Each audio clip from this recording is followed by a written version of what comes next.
A Russian helicopter shot down by a drone, Moldova's election results, and the grand wedding of Hetman Rozumovsky's descendant. I'll tell you about this and more in the upcoming edition of I, Solomia Litvitska. This is TSN. Subscribe to our YouTube channel, watch the broadcast, and comment on what you found most interesting. Here are a few of today's topics.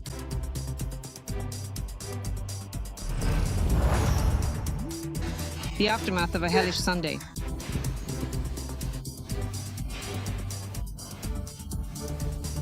Destroyed homes, hospitals, and a kindergarten. How did Ukrainians endure the massive shelling over the weekend? A course towards Europe. Why did pro-Russian forces in Moldova fail to achieve what they had planned? 11 injured in Donetsk region. 5 drones attacked Kostiantynivka at once. There was a strike near an apartment building. In Oleksiyivka and Druzhkivka, the occupiers dropped 7 guided aerial bombs and struck with FPV drones. About 20 private homes were destroyed, as well as a damaged outpatient clinic, an educational institution, and a business facility. 6 people were wounded in the Sumy region. For the second day in a row, Konotop and nearby villages have been under drone attacks. Homes have been destroyed, many apartment buildings are left without windows, and civilian infrastructure, including a cultural center, a school, and a shop, has been damaged. 2 people were killed and 3 more were injured. These are the consequences of enemy shelling in the Kharkiv region. The occupiers used guided aerial bombs, artillery, and drones. In the Derhachi community, an enemy drone struck a car, killing the driver. His wife and 14-year-old daughter were injured, and in Borshchova, a pensioner was killed. In the Kupiansk district, a woman came under fire. A grain elevator and residential buildings were damaged there. And as for Kherson, as a result of enemy shelling, there are partial power outages. The local authorities have warned about possible disruptions to the water supply. Overall, due to the dropping of bombs in the region, 5 people have been injured, most of them residents of Bilozerka. And the day before in Kherson, as a result of heavy shelling at a checkpoint, a law enforcement officer was killed. Another city resident suffered blast injuries due to an attack by an enemy drone.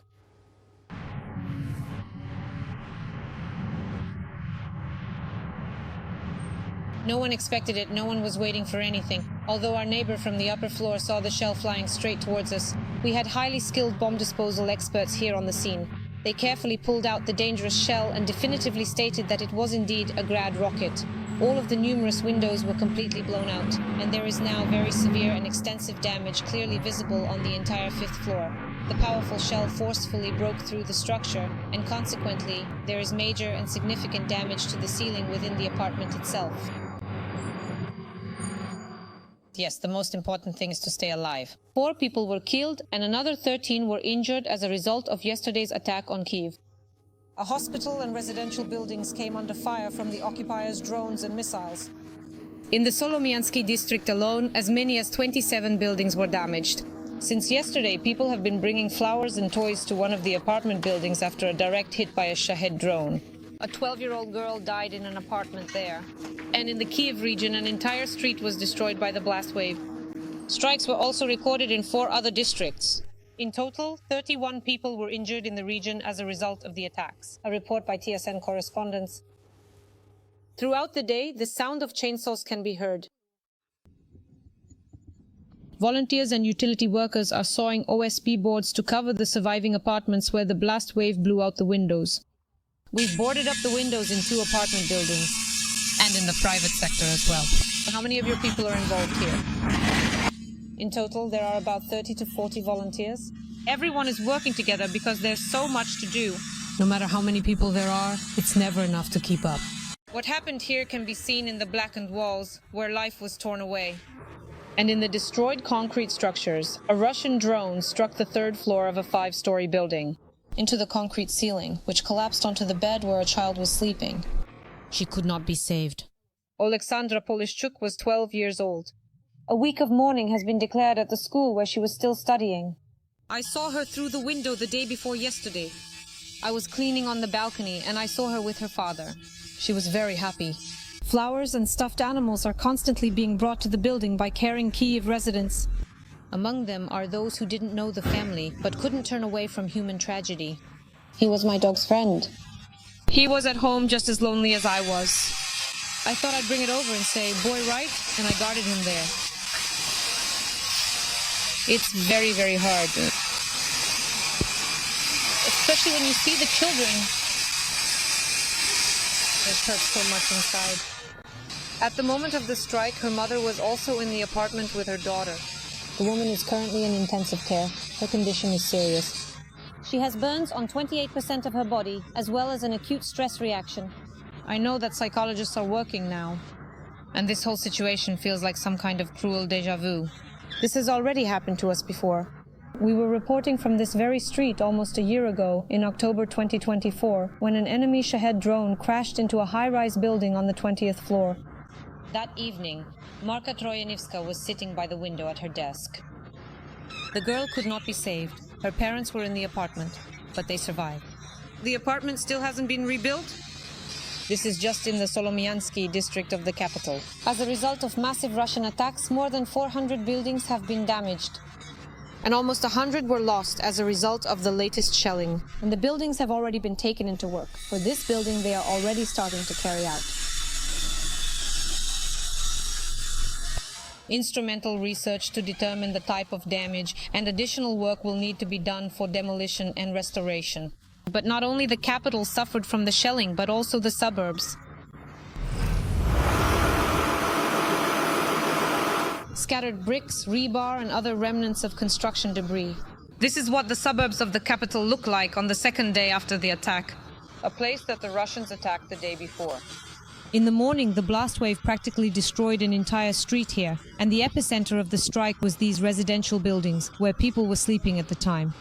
Maksym came to the ruins of his house with his sons.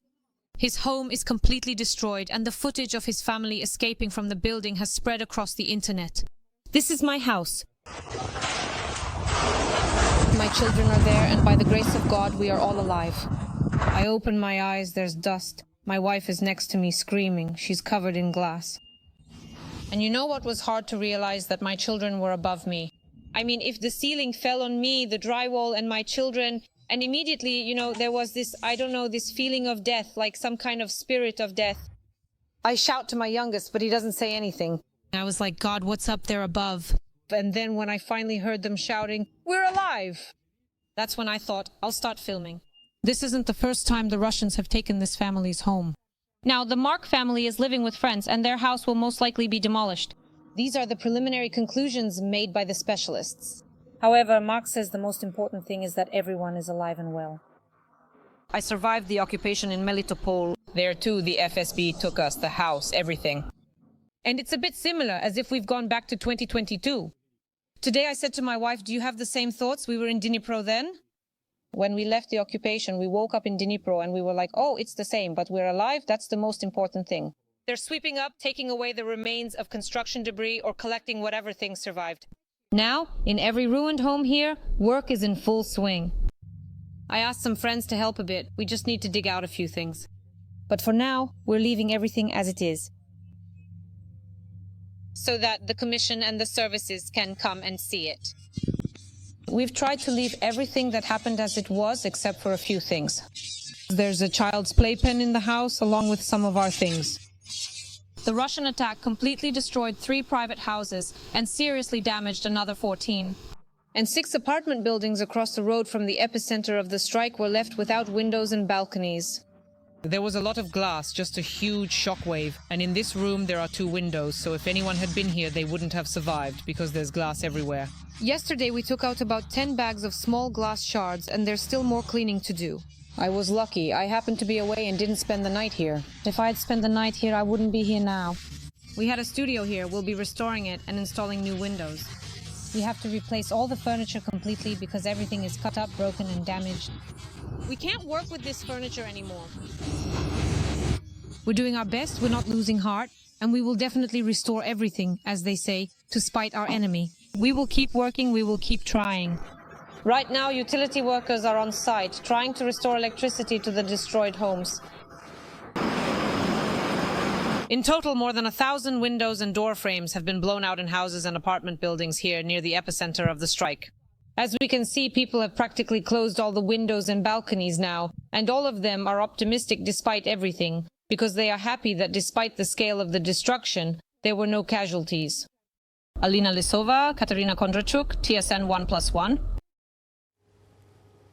Zaporizhzhia is overcoming the consequences of a massive enemy attack. On the night before Sunday, Russian terrorists struck the city with multiple rocket launchers and then fired cruise missiles. One of them hit a high-rise building.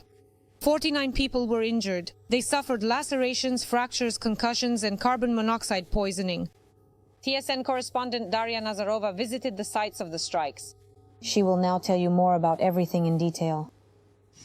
Russian missiles turned this private house into complete ruins. The entire street is littered with debris from the occupier's metal, with people's windows damaged and roofs smashed. Around 1 o'clock at night, a series of explosions rang out in Zaporizhzhia.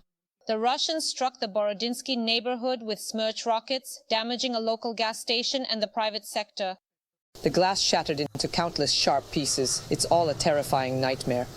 I woke up abruptly from the earlier deafening blasts, and then, almost immediately, there was a massive explosion next door. It was incredibly loud, utterly confusing. The lights went out completely. Sharp glass flew everywhere around us. We ran barefoot over the broken glass, desperately trying to escape the chaos. And immediately ran to the neighbors. A rocket fell near the neighbor's house. Now, the remains of what was once a peaceful home are being cleared by municipal services.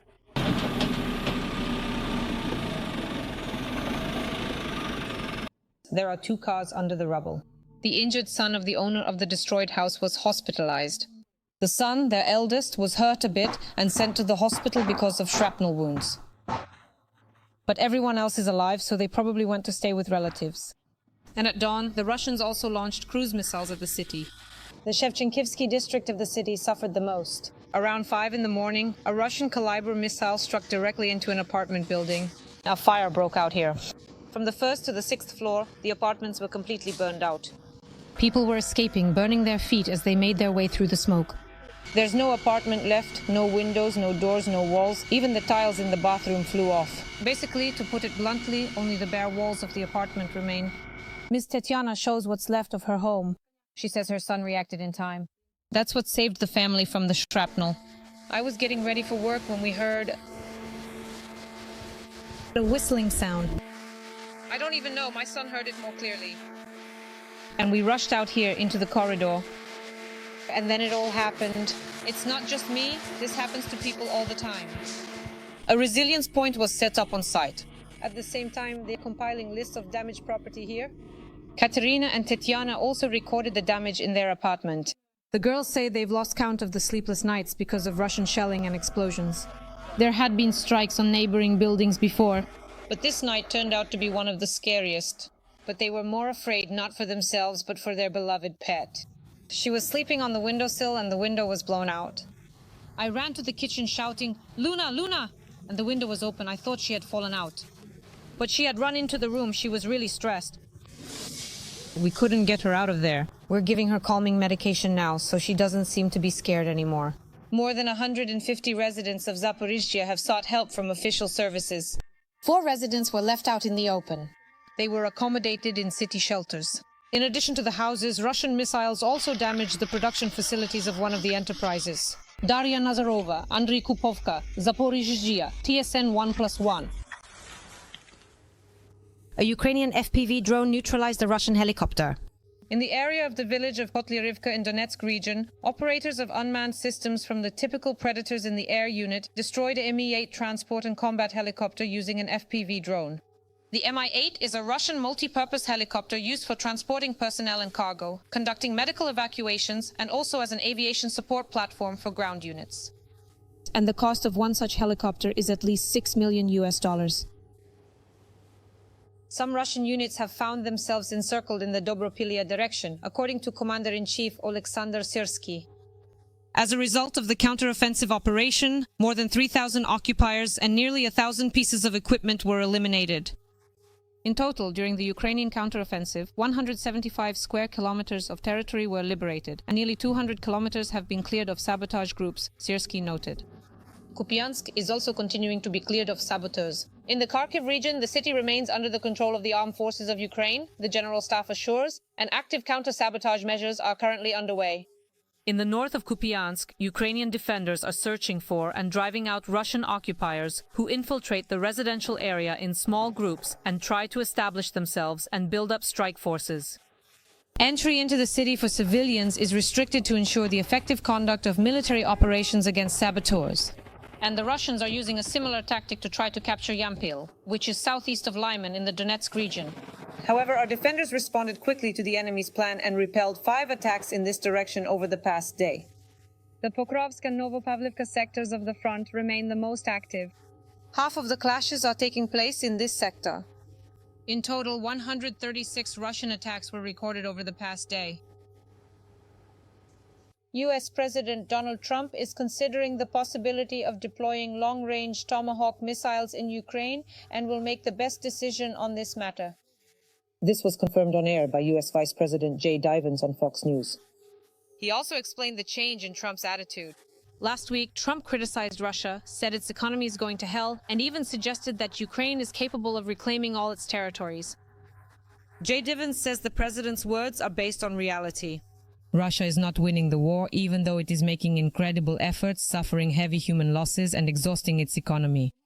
And instead of accepting this reality, it refuses to engage in negotiations with Ukraine in any format, either directly or through the mediation of the United States. Therefore, Vice President Vance called on Russia to, quote, "wake up and accept reality." Despite the pressure and interference from Russia, the people of Moldova chose democracy, reforms, and a European future. This is how the European Union welcomed the results of the parliamentary elections in the neighboring country. In the Moldovan vote, pro-Russian forces failed to gain a decisive advantage. The party of pro-Western President Maia Sandu is securing a majority in parliament. What efforts did Moscow make to disrupt these elections, and how did the supporters of the West manage to win? TSN correspondent Katerina Fedorchenko will tell you more.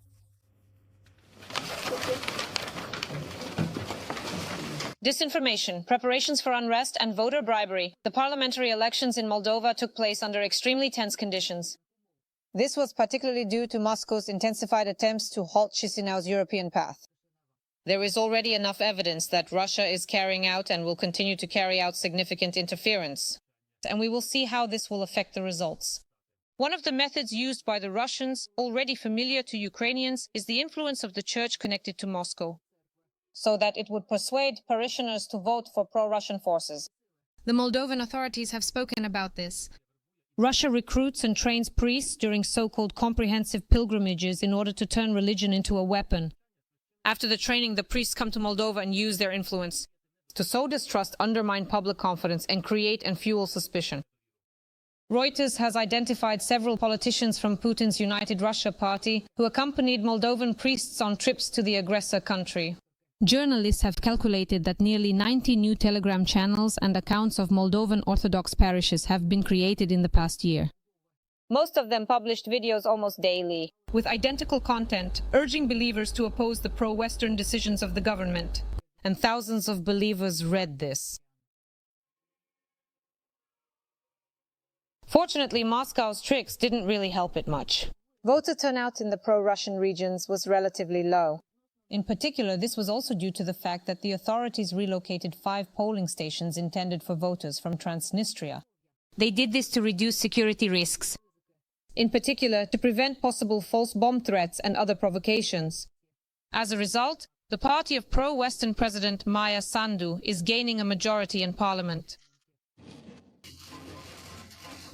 The party Action and Solidarity received more than 50% of the votes. According to forecasts, this will give her 54 seats in parliament, which has a total of 101 seats. However, the pro-Russian party Patriotic Bloc, led by the former president, will also enter Moldova's parliament. It received more than 24% of the votes. This will give the party 27 seats. The pro-European party Alternative also entered parliament, and according to forecasts, it will have 8 seats. 2 other political forces may receive a small number of votes. A number of Western politicians have already responded to the election results. Chisinau is congratulated on the victory of democracy and promises comprehensive support on the European path. Katerina Fedorchenko, TSN.UA. Create a joint shield against Russian air threats.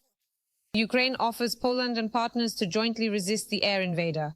Volodymyr Zelensky stated this during his speech at the Warsaw Security Forum. According to him, our country is already capable of countering all types of drones and missiles used by the occupiers, but there is an opportunity to increase the amount of weaponry and production capacity with the participation of partners. And this will deprive Russia of the ability to dominate or act brazenly in the air. After all, the occupier has repeatedly violated international airspace in Estonia, Poland, Denmark, Norway, and Sweden, and constantly stages new provocations. There is also evidence that Russia may have launched its drones from tankers in the Baltic Sea. Therefore, the Ukrainian president says it is necessary to act together.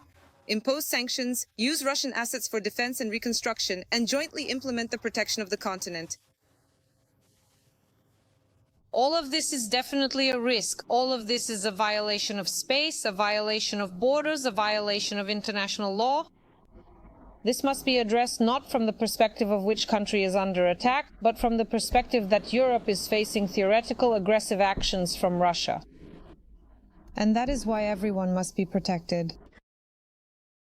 Not a single NATO country will be left alone in the fight against Russia's hybrid attacks.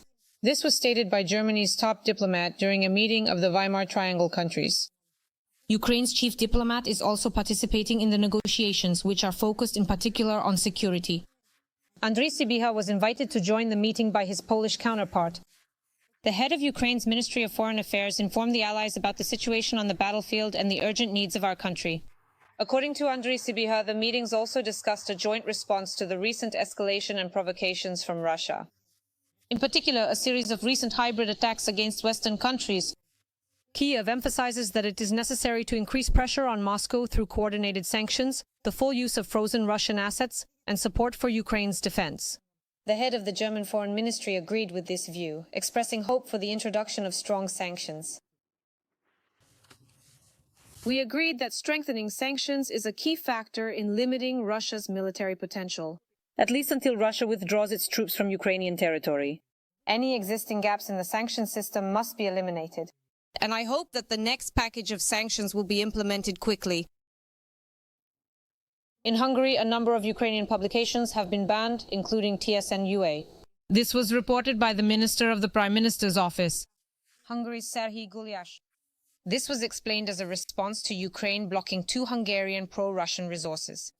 Gulyás explained that Hungary has introduced mirror measures against a number of Ukrainian news portals, which will no longer be accessible in Hungary starting today, March 29th.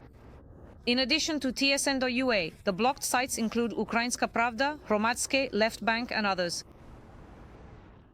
Why do you think Ukrainian websites displease the Hungarian authorities? Share your thoughts on this topic in the comments to this broadcast on YouTube. And of course, don't forget to like and subscribe to the channel. Meanwhile, I will continue with the TSN broadcast.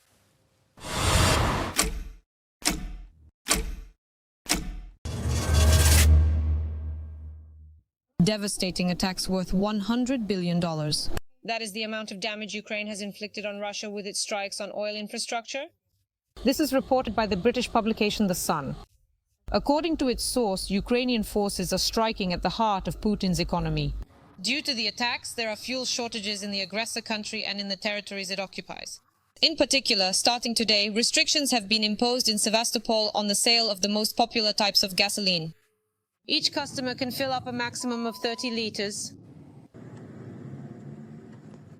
Maksym Butkevych has become a laureate of the prestigious Václav Havel Human Rights Prize. The Václav Havel Human Rights Prize. The award was presented to the human rights defender, journalist, and war veteran in the hall of the Parliamentary Assembly of the Council of Europe. And he is the first Ukrainian in history to receive this award. 2 other journalists from Georgia and Azerbaijan became winners in the award category that recognizes actions to protect human rights around the world. In March 2022, Butkevych joined the armed forces of Ukraine, and in June of the same year, he was captured by Russian forces. In Russia, he was sentenced to 13 years in prison. In 2024, Maksym Butkevych was released as part of a prisoner exchange.